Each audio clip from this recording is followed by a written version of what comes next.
거의 아무도 제대로 이해하지 못하며 2008년에 글로벌 경제를 거의 붕괴시킬 뻔했던 600조 달러 규모의 시장이 있습니다. 그런데 지금은 그때보다 10배나 더 커진 상태입니다. 워렌 버핏은 2003년에 파생 상품을 일컬어 금융 대량살 상무기라고 불렀습니다. 그의 말은 옳았습니다. 그것들은 리먼 브라더스의 붕괴, AIG의 구제 금융, 그리고 전체 은행 시스템을 거의 초토화시킬 뻔한 사태를 야기했습니다.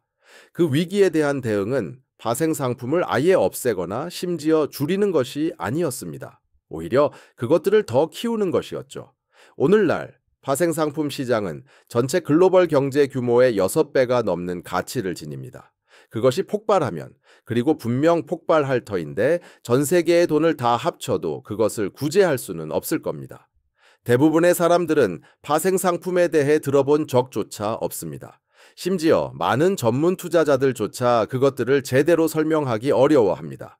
하지만 이러한 복잡한 금융 상품들은 지구상의 모든 주요 은행, 모든 연기금, 모든 보험사, 그리고 모든 국채 시장의 근간을 이루고 있습니다. 그것들은 기관들이 손실에 대비해 해지 위험 회피할 수 있도록 함으로써 위험을 줄여주는 역할을 해야 합니다. 하지만 현실에서는 레버리지 위에 레버리지를, 그 위에 또 레버리지를 쌓아 올림으로써 위험을 배가시킵니다. 베팅이 겹겹이 쌓여 누구도 실제로는 누가 누구에게 무엇을 빚지고 있는지 알 수 없게 되는 지경에 이릅니다. 그리고 바로 그때 시스템이 붕괴하는 것입니다. 2008년에는 완전한 금융 붕괴를 막기 위해 총 29조 달러 규모의 전 세계적인 구제 금융과 보증이 필요했습니다. 당시 파생 상품 시장은 약 60조 달러 규모였습니다. 오늘날에는 600조 달러에 달합니다. 이 폭탄이 터지면 그 폭발 반경은 전 세계적이고 즉각적이며 그 누구도 막을 수 없을 것입니다. 다음 금융위기가 2008년과는 훨씬 더 심각할 이유를 지금부터 설명해 드리겠습니다. 파생 상품이 왜 그렇게 위험한지를 이해하려면 그것들이 과연 무엇인지부터 알아봐야 합니다. 파생 상품은 그 가치가 특정 기초 자산에서 파생되는 금융계약입니다. 그 말은 간단하게 들리지만 기초 자산이 무엇이든 될 수 있다는 사실을 깨닫는 순간 더 이상 간단하지 않게 됩니다. 주식, 채권, 원자재, 이자율, 통화 환율은 물론 심지어 날씨나 특정 기업이 채무 불이행을 할 가능성까지도 기초 자산이 될 수 있습니다. 파생 상품은 기초 자산을 반드시 소유해야 하는 것은 아닙니다. 당신은 단지 그 자산이 어떤 방향으로 움직일지에 베팅하는 것에 불과합니다. 이는 마치 옆집이 불타는 것에 대비해 보험을 드는 것과 같습니다. 당신은 그 집을 소유하고 있지 않죠. 불이 나면 그저 보험금을 받는 것에 불과합니다. 그것이 바로 파생 상품입니다. 가장 일반적인 종류로는 선물 futures, option options, swap swaps, 그리고 forward forwards가 있습니다.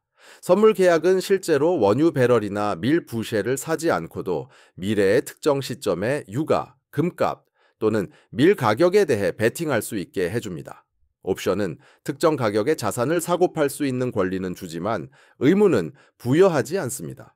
스왑은 고정 이자율 지급을 변동 이자율 지급으로 바꾸는 것과 같이 현금 흐름을 서로 교환하기로 하는 계약입니다. 그리고 포워드는 미래의 특정 시점에 미리 정해진 가격으로 자산을 사고 팔기 위해 두 당사자 간에 특별히 맞춤화된 계약입니다. 이들 각각은 모두 합법적인 해지, 위험 회피, 목적으로 유용하게 사용될 수 있습니다. 예를 들어 한 농부는 수확 전에 선물 계약을 활용해 밀 가격을 고정하여 가격 하락으로부터 자신을 보호할 수 있습니다. 항공사는 유가 상승에 대비해 파생 상품으로 해지할 수 있습니다. 여러 통화로 부채를 지닌 기업은 환율 위험을 관리하기 위해 스왑을 활용할 수 있습니다. 하지만 파생 상품 시장은 밀 가격을 해지하는 농부들이 주도하는 곳이 아닙니다. 그보다는 은행들이 빌린 돈으로 이자율, 신용 위험, 그리고 통화 움직임의 레버리지를 이용해 베팅하는 것이 주를 이룹니다. 그리고 바로 이 지점에서 위험성이 커집니다. 파생 상품의 명목 가치 notional value는 기초 자산의 액면 가치에 해당합니다. 하지만 실제로 위험에 노출되는 금액은 보통 훨씬 더 작습니다. 만약 한 은행이 1억 달러 규모의 이자율 스왑 계약을 체결한다면 명목 가치는 1억 달러이지만 은행은 담보로 겨우 100만 달러만을 내놓을 수도 있습니다. 이것이 바로 100대 1의 레버리지입니다. 만약 베팅이 은행의 1% 불리하게 움직이면 담보는 모조리 소진됩니다. 만약 2% 움직인다면 은행은 존재하지도 않는 돈을 빚지게 됩니다. 이 상황을 수십 개의 은행에 걸쳐 수천 개의 계약으로 곱해 보십시오. 그러면 작은 시장 움직임이 연쇄적인 붕괴를 촉발할 수 있는 시스템이 만들어지는 것입니다. 진짜 문제는 바로 이러한 복잡성에 있습니다. 현대 파생 상품은 너무나 복잡하여 심지어 그것들을 만들어낸 사람들조차 스트레스, 상황에서 어떻게 행동할지 완전히 예측할 수 없습니다. 2008년에 시스템을 파괴했던 파생 상품 중 하나인 신용부도 스왑, Credit Default Swaps, CDS은 본래 채권 부도에 대한 보험을 제공하도록 되어 있었습니다. 하지만 실제로는 채권을 소유하지도 않은 투자자들이 해당 채권의 부도 여부에 도박을 할 수 있는 일종의 부수적 베팅 수단이 되어버렸습니다. 보험 거대 기업 AIG는 주택담보대출이 부도날 경우 지급할 충분한 자본을 따로 마련해두지 않고도 수천억 달러 상당의 신용부도 스왑을 판매했습니다. 주택시장이 붕괴하자 AIG는 자신들이 가진 돈보다 훨씬 더 많은 돈을 빚지게 되었습니다. 미국 정부는 AIG가 붕괴하여 모든 주요 은행까지 함께 무너뜨리는 것을 막기 위해 1,800억 달러를 투입해야 했습니다. 하지만 파생 상품을 진정으로 무섭게 만드는 지점은 바로 여기에 있습니다. 그것들은 바이러스처럼 확산되는 거래 상대방 위험 (counterparty risk)를 만들어냅니다. 만약 A은행이 파생 상품 계약으로 B은행에 돈을 빚지고 있는데 A은행이 파산하면 B은행은 돈을 받지 못하게 됩니다. 그러면 B은행은 C은행에 그리고 C은행은 D은행에 돈을 줄 수 없게 됩니다. 단 하나의 기관의 파산이 불과 몇 시간 만에 전체 금융 네트워크를 통해 연쇄적으로 파급되는 것입니다. 2008년 리먼 브라더스가 붕괴했을 때 발생한 일이 바로 이것이었습니다. 리먼은 파산 당시 35조 달러가 넘는 파생 상품 계약을 보유하고 있었습니다. 리먼과 거래했던 모든 기관들은 순식간에 예상치 못했던 막대한 손실에 직면했습니다. 그 기관들 중 일부는 이 손실을 감당할 수 없어 구제 금융이 절실했습니다.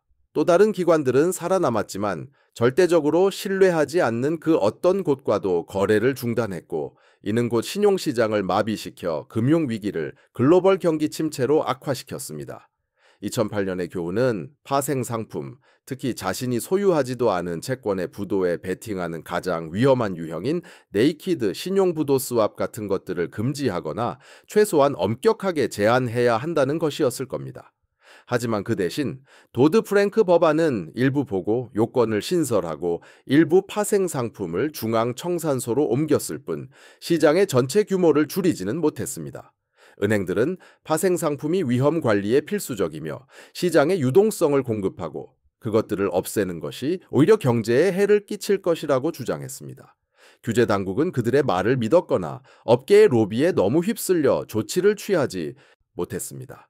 그 결과 파생 상품 시장은 2008년 이후에도 줄어들지 않았습니다. 오히려 엄청나게 커져서 당시 60조 달러 규모에서 오늘날 600조 달러가 넘는 수준에 이르렀습니다. 600조 달러에 달하는 파생 상품 시장이 왜 문명 전체를 위협하는지 이해하려면 시장 규모가 고작 60조 달러였던 2008년에 무슨 일이 벌어졌는지 알아야 합니다. 위기는 파생 상품에서 시작된 것이 아니었습니다. 서브프라임 모기지에서 시작되었습니다. 갚을 능력이 없는 사람들에게 내준 대출들이 주택담보보증권으로 묶여 투자자들에게 팔려나간 것이죠. 하지만 파생 상품이 바로 주택 거품을 전 세계적인 대재앙으로 바꾸어 놓았습니다. 은행들은 단순히 주택담보대출을 보유하는 데 그치지 않았습니다. 그 대출을 기반으로 복잡한 파생 상품을 만들어 주택 가격이 오를 때는 이익을, 내릴 때는 손실을 배가시켰습니다. 리먼 브라더스는 2008년 9월에 파산했을 당시 미국에서 네 번째로 큰 투자 은행이었습니다. 재무제표상으로는 리먼은 6,390억 달러의 자산과 6,130억 달러의 부채를 기록하고 있어 겉으로는 지급 능력이 있는 것처럼 보였습니다. 하지만 각주에 숨겨진 진정한 위험이 있었습니다. 리먼은 명목상 35조 달러가 넘는 파생 상품 위험에 노출되어 있었습니다. 이것들은 리먼이 소유한 자산이 아니었습니다. 리먼이 전 세계 거래 상대방들과 벌인 일종의 내기였습니다. 대부분은 주택담보대출 시장과 관련된 이자율 스와프와 신용 파생 상품이었습니다. 2007년에 주택 가격이 하락하기 시작하자 그 파생 상품들은 가치를 잃기 시작했습니다. 리먼의 거래 상대방들은 추가 담보를 요구했고 리먼은 이를 제공할 수 없었습니다. 2008년 9월에 이르자 누구도 리먼과 거래하려 하지 않았습니다. 모두가 그 은행이 지급 불능 상태라고 여겼기 때문입니다. 리먼의 파산 자체도 재앙적이었지만 그 여파는 훨씬 더 심각했습니다. 리먼의 파산은 리먼이 체결했던 모든 파생 상품 계약이 이제 채무 불이행 상태가 되었음을 의미했습니다. 위험에 대비했다고 생각했던 기관들은 갑자기 아무런 방어막도 없게 되었습니다. 리먼으로부터 신용보호를 매입했던 한 유럽은행은 해지 없이 수십억 달러에 달하는 주택담보대출 손실에 노출되었습니다. 리먼과 이자율 스와프를 체결했던 한 연기금은 마땅히 받아야 할 지급금을 받을 수 없었습니다. 상호 연결성 때문에 리먼의 파산은 순식간에 수백 개의 다른 기관들에게 손실을 안겨주었습니다. 그중 일부 기관은 파산했고 나머지는 살아남았지만 다른 누구도 믿지 않게 되면서 신용시장을 마비시켰습니다. AIG의 붕괴는 더욱 충격적이었습니다. 왜냐하면 단 한 가지 종류의 파생 상품인 신용부도스왑이 1조 달러 자산을 가진 회사를 어떻게 파괴할 수 있는지를 보여주었기 때문입니다. AIG의 금융상품 부서는 은행과 투자자들에게 약 5천억 달러 상당의 신용부도스왑을 판매했습니다. 이는 본질적으로 주택담보부증권 손실에 대한 보험을 들어준 것과 같았습니다. AIG는 보험료를 받고 주택 가격이 전국적으로 떨어진 적이 없었기 때문에 위험이 최소화될 것이라고 생각했습니다. 하지만 실제로 가격이 하락하자 AIG는 가지고 있지 않던 수백억 달러를 갚아야 했습니다. 회사의 신용 등급이 강등되면서 파생상품 계약의 조항들이 발동되어 AIG는 즉시 추가 담보를 제공해야 했습니다. AIG는 현금을 마련할 수 없었습니다. 2008년 9월 연방준비제도 이사회는 850억 달러의 긴급 대출로 개입했습니다. 그것만으로는 부족했습니다. 2005년 3월까지 AIG는 정부로부터 1,800억 달러의 지원을 받았는데 이는 역사상 가장 큰 구제 금융이었습니다. 하지만 AIG 구제 금융은 사실상 AIG를 구제한 것이 아니었습니다. AIG로부터 신용부도스왑을 매입했던 모든 주요 은행들에 대한 이면 구제 금융이었습니다. 골드만삭스는 1,229억 달러를 받았습니다. 메릴린치는 68억 달러를 받았고요. 뱅크 오브 아메리카, 도이체방크 등 수십 개의 다른 은행들도 각각 수십억 달러를 받았습니다. 정부는 AIG를 통해 돈을 흘려보내 그 은행들이 매입했던 파생 상품에서 손실을 입지 않도록 보장했습니다. 이는 파생상품에 대한 어두운 진실을 드러냈습니다. 파생상품이 실패할 때 손실은 사라지지 않습니다. 구제 금융을 통해 납세자들에게 전가되는 것입니다. 위험을 초래한 은행들은 구제받습니다. 그들이 파산하도록 내버려 두면 시스템 전체가 붕괴할 것이기 때문입니다. 2008년에 금융 시스템을 구제하는 데 들어간 총 비용은 엄청났습니다. 미국 정부는 부실자산 구제 프로그램 TRP를 통해 7천억 달러를 투입했습니다. 연방준비제도 이사회는 양적 완화를 통해 4조 달러를 조성했습니다. 전 세계 정부와 중앙은행들은 추가로 25조 달러를 대출, 보증, 구제, 금융 형태로 제공했습니다. 모두 합하면 총 29조 달러가 투입되었는데 이는 당시 미국 경제 규모의 거의 2배에 달하는 금액이었습니다. 이 모든 것이 명목 가치 60조 달러에 불과했던 파생상품 시장의 완전한 붕괴를 막기 위함이었습니다. 시스템은 구제되었지만 간신이었습니다. 그리고 아무도 배우지 못한 교훈은 파생상품이 너무 커지고 복잡해져서 누구도 통제할 수 없게 되었다는 점이었습니다. 2010년에 통과된 도드-프랭크 법안은 파생상품 시장을 개혁하기 위한 것이었습니다. 이 법안은 일부 표준화된 파생상품을 중앙청산소를 통해 거래하도록 의무화했는데 이는 이론적으로 중앙기관이 모든 거래의 양측을 보증함으로써 거래 상대방 위험을 줄일 수 있을 것이라고 보았습니다. 또한 규제 당국이 누가 무엇을 보유하고 있는지 파악할 수 있도록 더 많은 보고를 의무화했습니다. 하지만 시장의 규모를 제한하지는 않았습니다. 가장 위험한 파생 상품을 금지하지도 않았고 은행들이 예금자의 돈과 납세자의 후방 지원을 이용해 여전히 극단적인 레버리지를 사용하여 막대한 내기를 벌이고 있다는 근본적인 문제를 해결하지도 못했습니다. 몇 년 안에 로비 활동으로 통과되었던 미미한 개혁조차 약화되었습니다. 파생상품 시장은 다시 성장하기 시작했습니다. 2015년에는 600조 달러를 넘어섰습니다.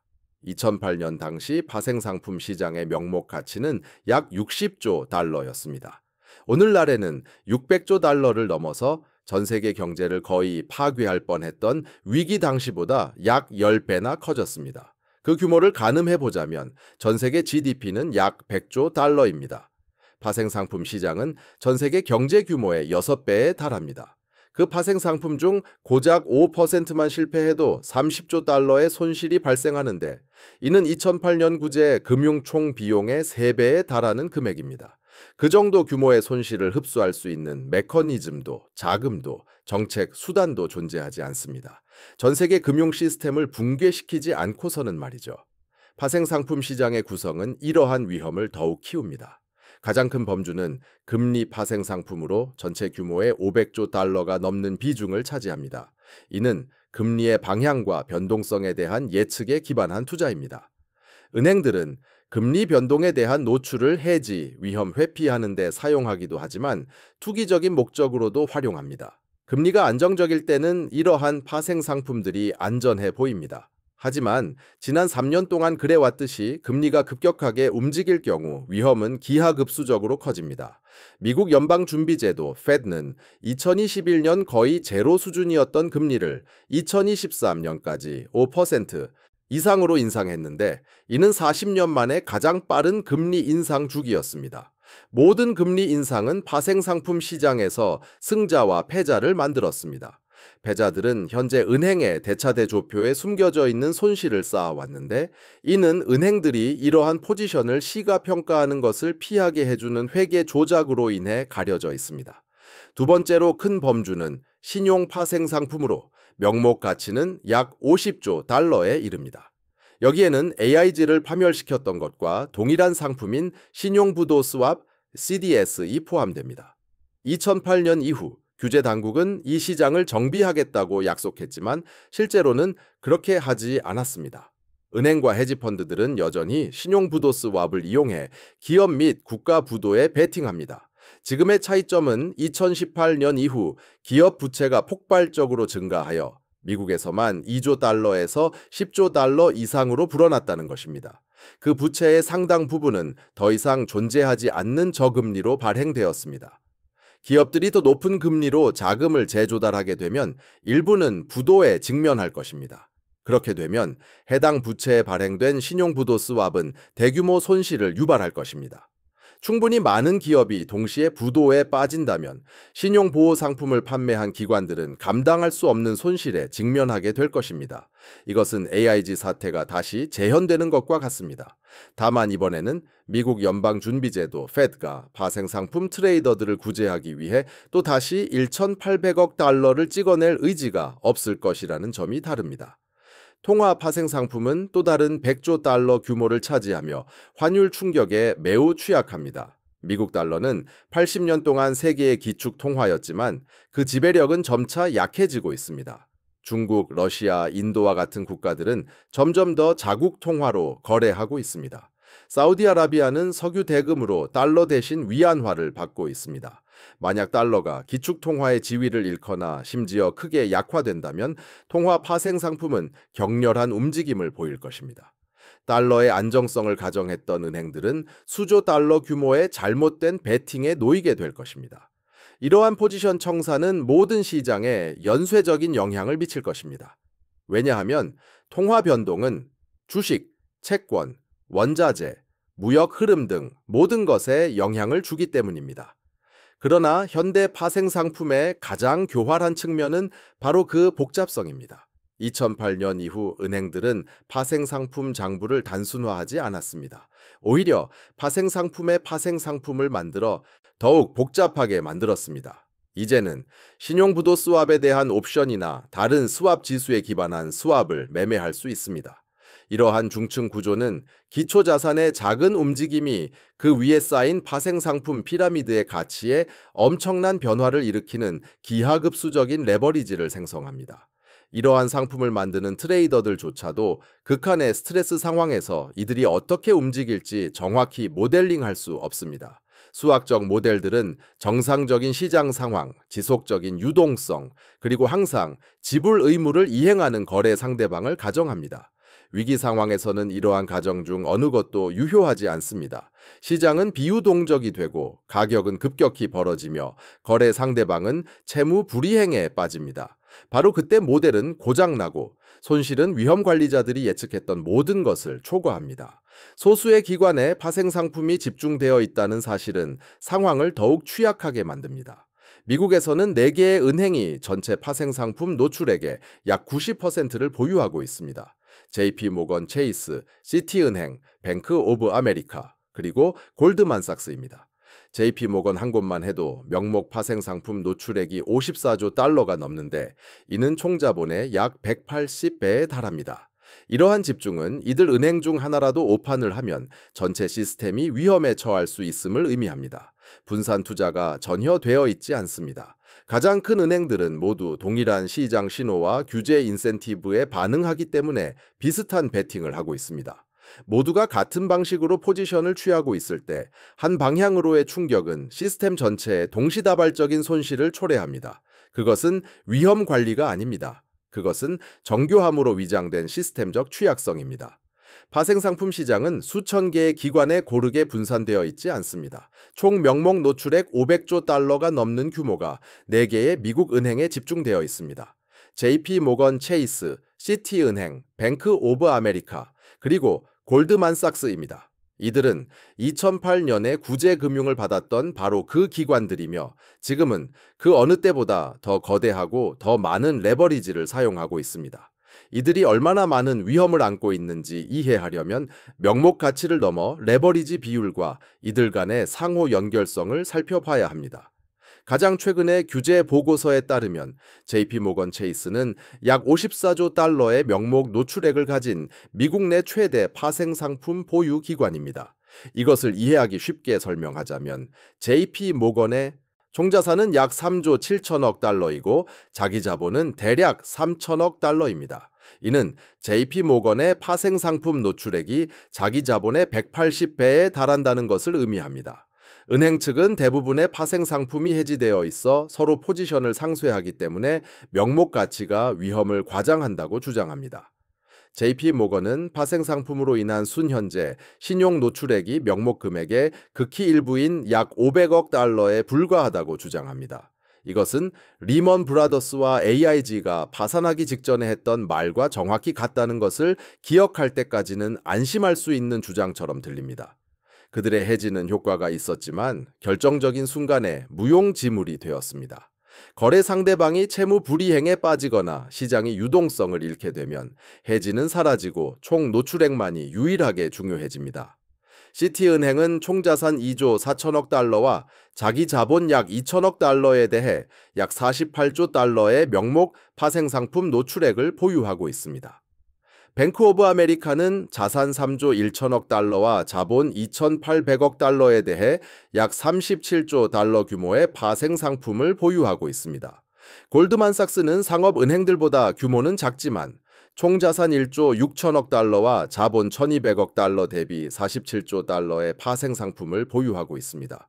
이 모든 것을 합하면 4개의 금융기관이 약 186조 달러에 달하는 파생 상품 위험에 노출되어 있는 셈입니다. 이는 전 세계 경제 규모의 거의 2배에 해당하는 수치입니다. 이 은행들 중 단 한 곳이라도 이 포지션들을 관리하는 데 치명적인 실수를 저지른다면 그 손실은 해당 은행의 자본을 여러 차례 초과하여 지급 불능 상태에 빠뜨릴 수 있습니다. 일반적인 방어 논리는 이러한 기관들이 정교한 위험 관리 시스템과 수천 명의 퀀트 분석가 그리고 규제 감독을 갖춘 고도화된 곳이라는 것입니다.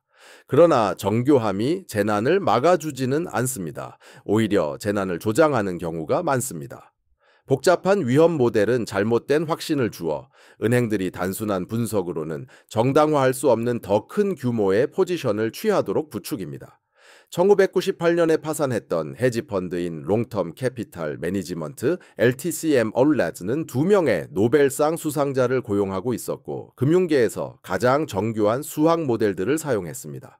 하지만 이 펀드는 여전히 4달 만에 46억 달러를 잃었으며 그 실패가 전체 금융 시스템을 위협했기 때문에 연방준비제도이사회 FED가 주도한 36억 달러 규모의 구제 금융을 받아야 했습니다.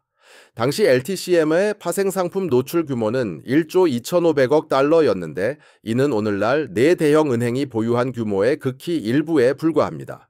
이 은행들 간의 상호 연결성은 마치 거미줄처럼 얽혀 있어 각 은행의 생존이 다른 모든 은행의 지급 능력 유지에 달려있는 구조를 만듭니다. JP모건은 시티은행과의 스왑 계약을 통해 금리 변동 위험을 해지했을 수 있습니다.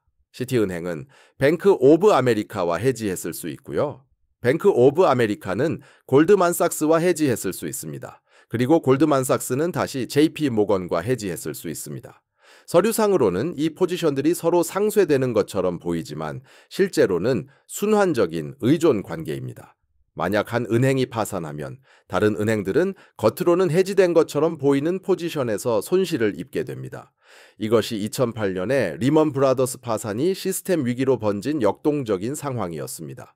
모든 은행은 파생 상품을 통해 다른 모든 은행과 연결된 위험에 노출되어 있었습니다. 하나가 무너지자 모두가 위태롭게 흔들렸습니다.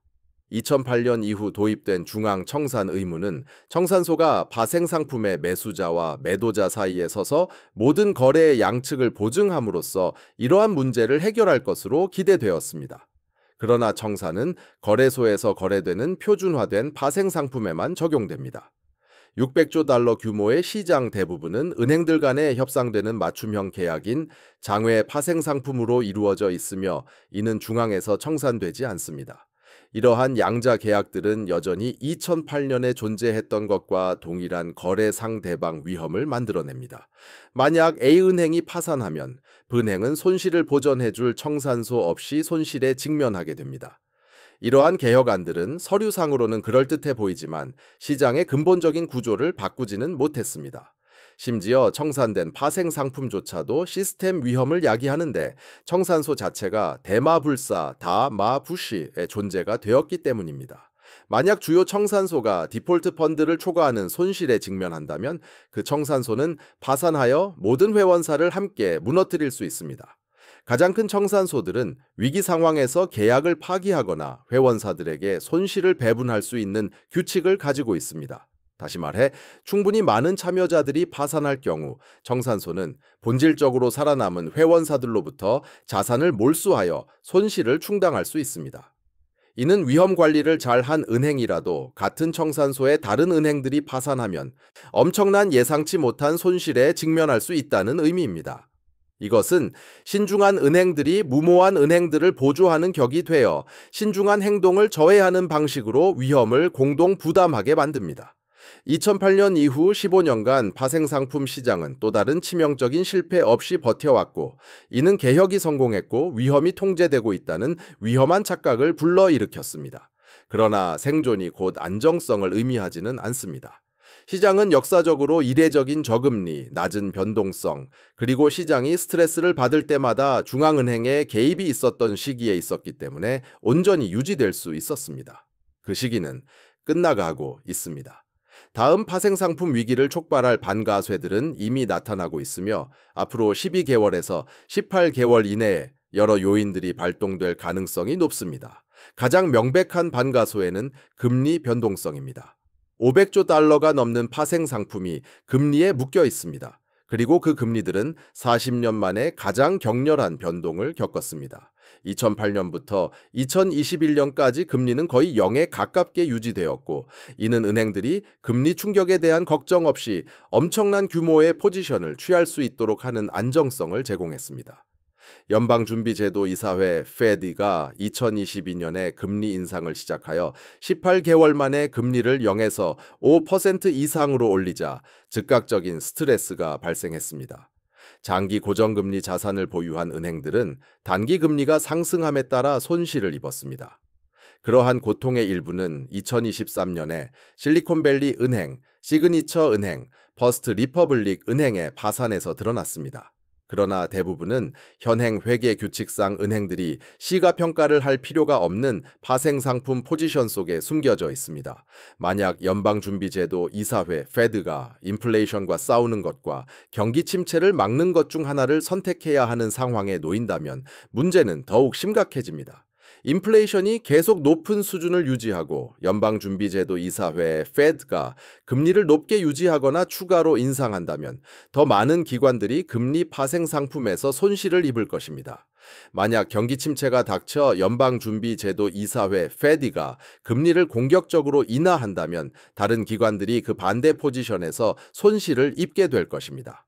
어느 시나리오든 지급 능력을 위협할 만큼 충분히 큰 규모의 포지션을 가진 손실자들이 발생할 것입니다.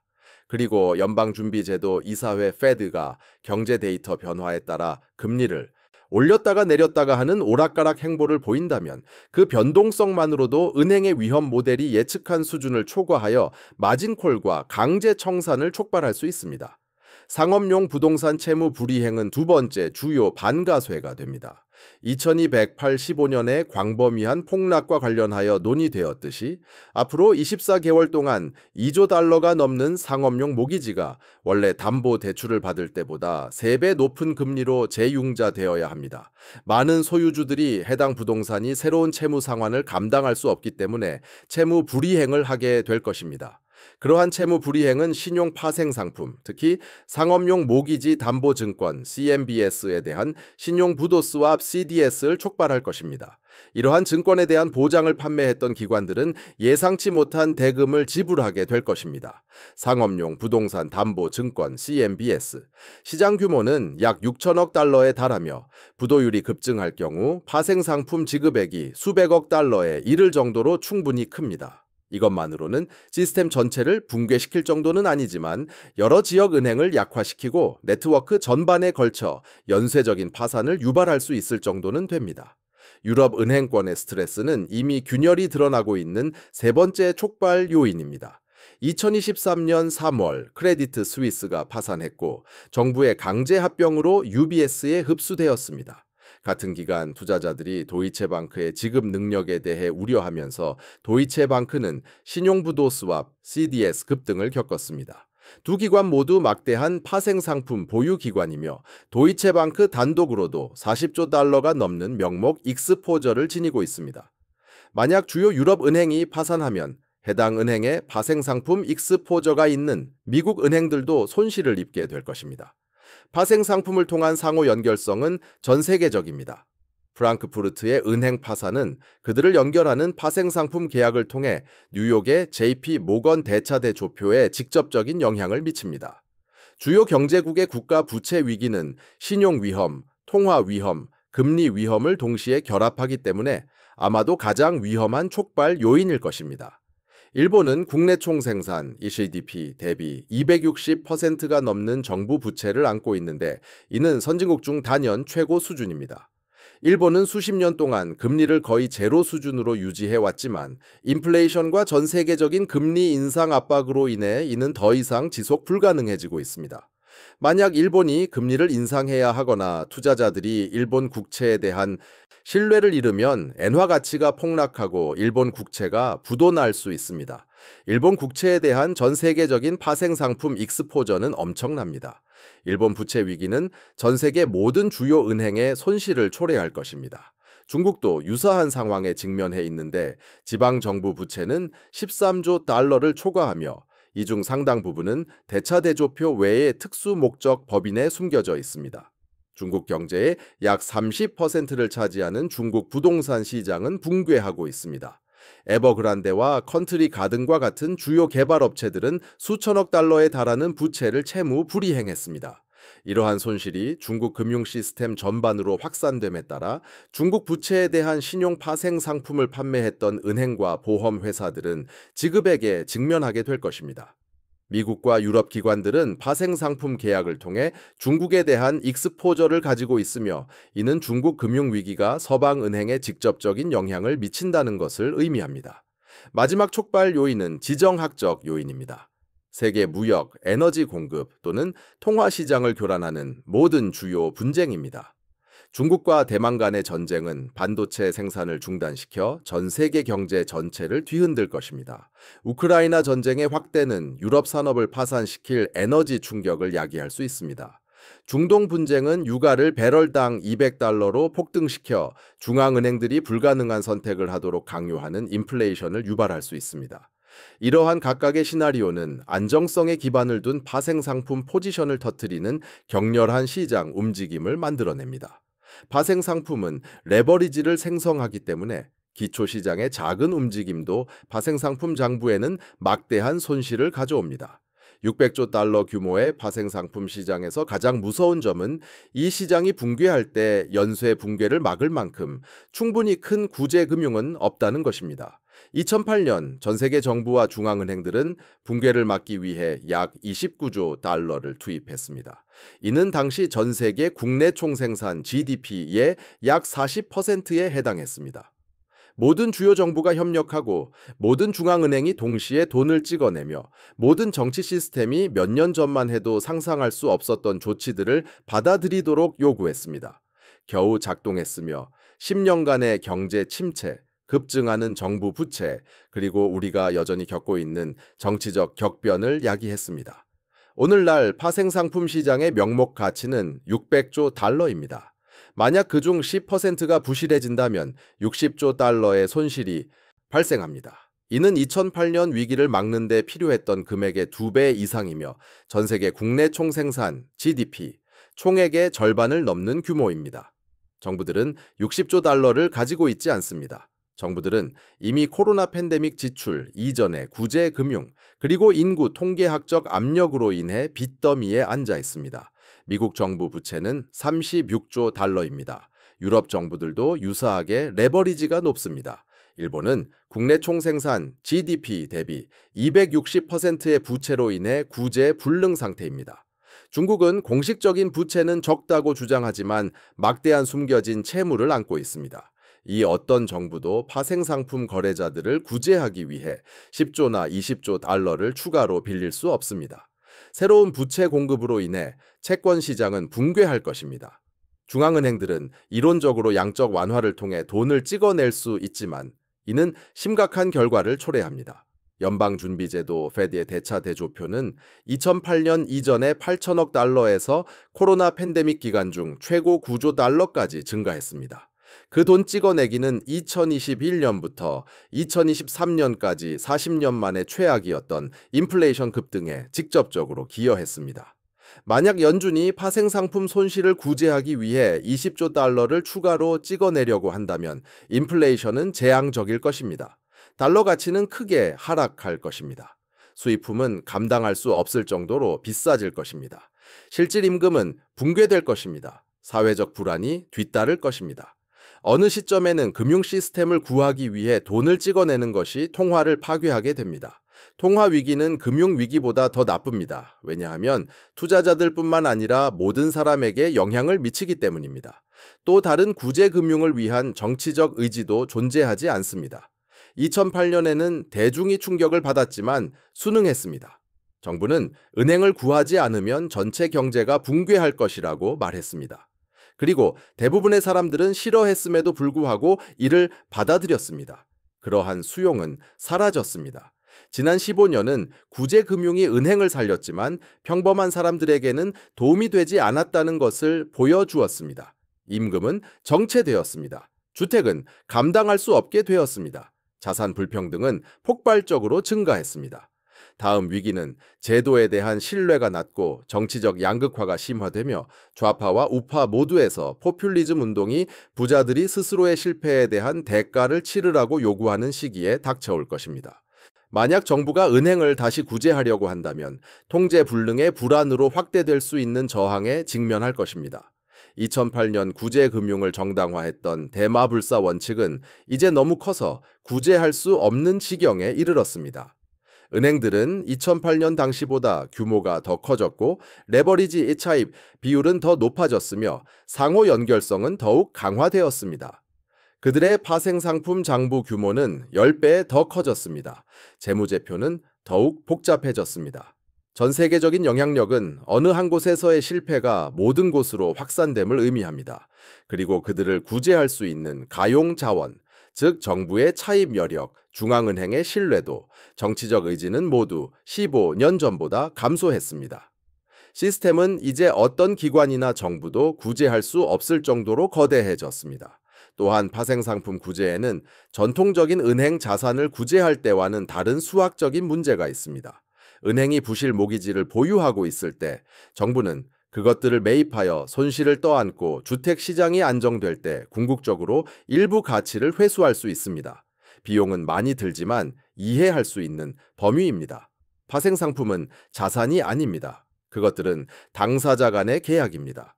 파생상품이 실패하면 한쪽은 손실을 보고 다른 쪽은 이득을 봅니다. 정부가 손실을 본 쪽을 구제한다면 이는 아무런 생산적인 목적 없이 이득을 본 쪽으로 부를 이전하는 것입니다. 궁극적으로 가치를 회수할 수 있는 기초 자산이 존재하지 않습니다. 이는 순수한 투기입니다. 그리고 납세자 돈으로 투기꾼을 구제하는 것은 경제적으로나 정치적으로 아무런 의미가 없습니다.